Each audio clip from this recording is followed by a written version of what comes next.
Hello दोस्तों, मैं किशन और आज फिर एक कहानी के साथ मैं आपके सामने हूँ।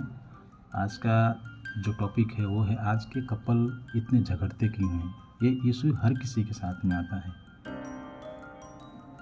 रहीमन धागा प्रेम का मत तोड़ो चटकाए, टूटे से फिर ना जुड़े गांठ परे जाए। रहीमदास जी कहते हैं कि प्रेम का रिश्ता बहुत नाजुक होता है, इसे झटका देकर तोड़ना यानी ख़त्म करना उचित नहीं होता। यदि यह प्रेम का धागा बंधन एक बार टूट जाता है तो फिर इसे जोड़ना कठिन होता है, और यदि जुड़ भी जाए तो टूटे हुए धागे संबंधों में बीच में गांठ बन जाती है। मित्रों, आज जिस तरह की हवा चल रही है उसमें लव मैरिज एक आम बात हो गई है। ये एक ऐसी विधा है जो धर्म या जाति से परे है। इसमें पल में ही ऐसी अनुभूति का एहसास लड़के एवं लड़कियों को होने लगता है कि वो एक दूसरे के लिए ही बने हैं और उन्हें एक दूसरे से कोई बुराई नज़र नहीं आता। अतः आज के अभिभावक भी यही समझते हैं कि बच्चे बालिग हैं, मैच्योर हैं तथा आज की परिस्थिति को बेहतर समझते हैं और मनपसंद पार्टनर के साथ ज़्यादा खुश रहेंगे, जिसमें वे बच्चों की पसंद को अपनी पसंद बना लेते हैं तथा विवाह की स्वीकृति में कोई अड़चन उत्पन्न नहीं करते। परंतु आजकल समाचार पत्रों में लव बर्ड को लेकर जिस तरह की खबरें पढ़ने में मिल रही है वो हृदय को व्याकुल कर देती है। प्यार मोहब्बत के चक्कर में पड़े कई जोड़ों कपल की घटनाएं को पढ़कर मन अपने विचार लिखने को विवश हो गया। स्वयं से प्रेम करें दोस्तों। ये चटमंगनी और पट ब्याह वाले रिश्ते क्या फेरों में ली गई कसमों को यथार्थ में अपनाते हैं या 7 जन्मों के पवित्र बंधन को 7 महीने या 7 साल तक ही मानते हैं?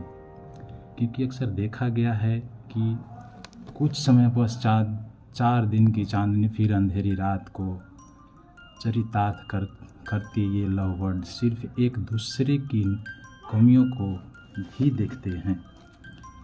ये वही युगल होते हैं जो शादी से पहले कमियों को नज़रअंदाज करते हुए दूसरे में सिर्फ अपनी दुनिया देखते हैं, परंतु वक्त के साथ प्रेम और समर्पण की भावना को पुराना फैशन समझकर तिलांजलि दे देते हैं। अपनी पवित्रता को खोता हुआ प्यार आज एक मजाक हो गया है। आज तू तो कल कोई और, एक स्टेटस सिंबल बन गया है।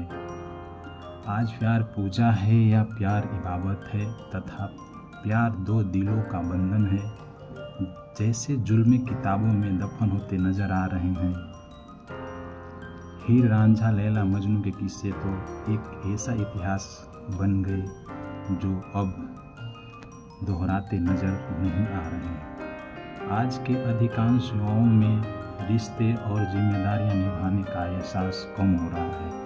बदलते फैशन की तरह रिश्ते भी बदलते जा रहे हैं। पढ़े लिखे नौजवान कपल जो बड़ी बड़ी कंपनियों में कार्यरत हैं, अपने बच्चों के सामने ऐसे लड़ते हैं जैसे उनको अपने बच्चों की परवाह नहीं है, परंतु परिवार और समाज की तो पहले ही अनदेखी कर चुके हैं।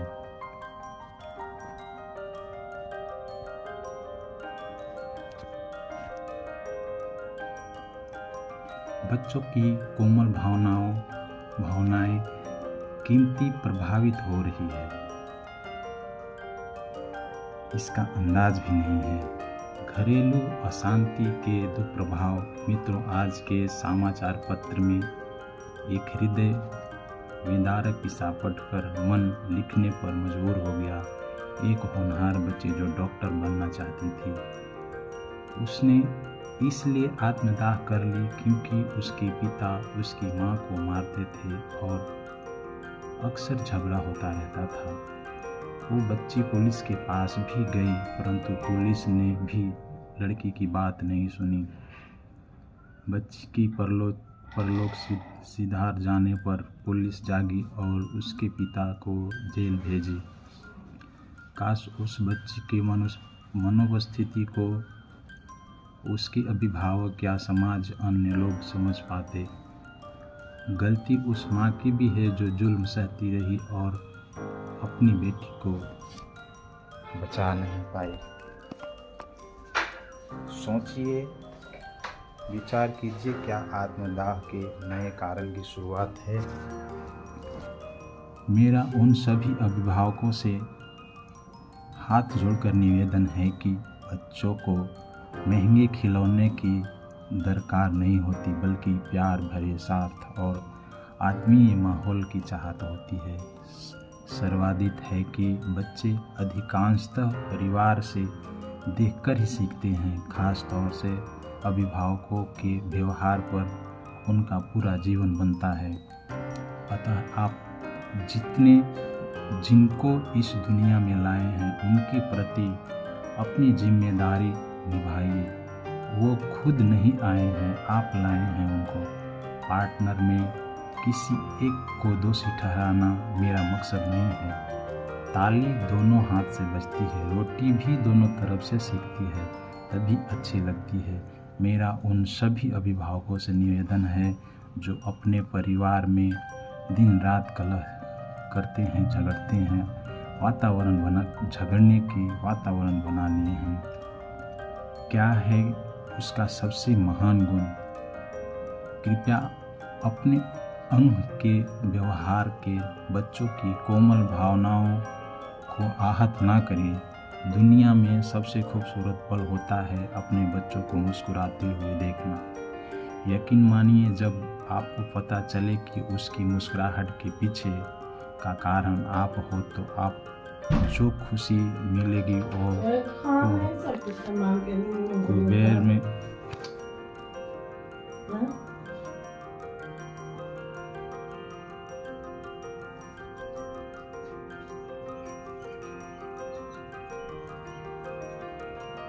जो खुशी मिलेगी वो कुबेर के खजाने में कम नहीं है, खजाने से कम नहीं है। एक जापानी कहावत है, एक पिता की अच्छाई पहाड़ से भी ऊंची होती है, एक माँ की अच्छाई समुद्र से भी अधिक गहरी होती है।